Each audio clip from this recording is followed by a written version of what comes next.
Hi, this is Chuck Gardner. This is another one of my long-winded, boring golf videos. In this one, I am going to expose Hogan's biggest secret.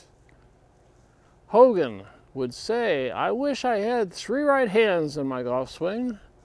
That statement, that riddle, intrigued me, and it bugged me until I figured out exactly what he was talking about. Now, in the last video, I explained how his motion was a snapping straight of the arm. Well, one of the things that was characteristic about his swing and his golf attire is he would wear out a spot on his shirt. Sponsors weren't what they are today on the Pro Tour, and he would keep wearing the same shirt on tour, and he would actually wear it out from rubbing his trail elbow against it. Now, I remember, I don't know if it was 5th or 6th grade, back in the late 50s when I was in elementary school, we had our first physics lesson. It was about Archimedes and levers. And Archimedes was the dude that did all these experiments in physics back in Greece, and he said, "Give me a lever long enough and a fulcrum to balance it on, and I shall move the world." And Hogan, I think, must have heard that at some point, because in his 5 lessons book, he stresses the importance of using pressure on these middle 2 fingers of the trail hand. Now, if you take the middle 2 fingers of your trail hand up like this, you can put it in the grip like this. It's the same thing. It hangs and acts like a fulcrum. For example, I will keep my hand like this.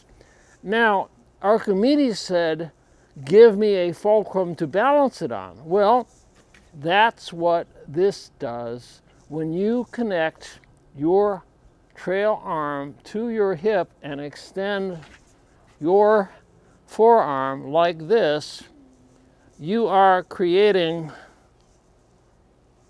a lever that will waggle and accelerate the club freely.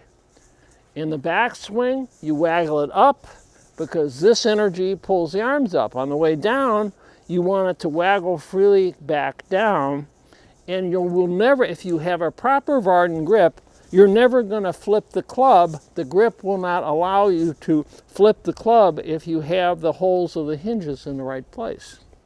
Every time I see a video about flipping the club, no, stupid, it's the grip. So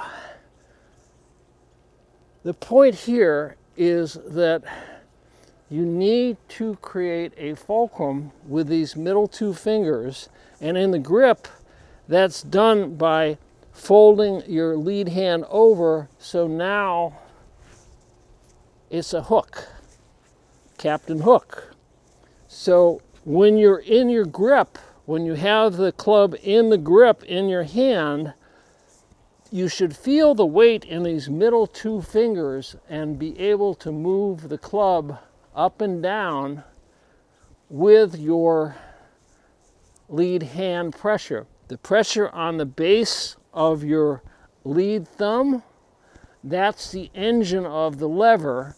And the way leverage works is if the fulcrum is in the middle, you get equal movement. When the fulcrum is down here, you move this an inch, this goes up a foot. Move it an inch, goes up a foot. That's the advantage of leverage. So, and this is something no golf instructor on YouTube or anywhere else has ever mentioned. And the reason I know it is because I paid attention in 5th grade when I learned physics. It made a lot of sense. And that's what I do in the golf swing. Now, here is how you can do it as a takeaway move. All you have to do, this motion here is called adduction. All I'm doing is moving my shoulder blade, or my collarbone and my shoulder blade, not moving anything else, and that's enough, just adducting that. Now watch with a club, if you set up with the hinge holes in the correct position, you come down here just by adducting. I have created all the momentum in the takeaway. I've taken the club all the way up almost to the top without moving anything else.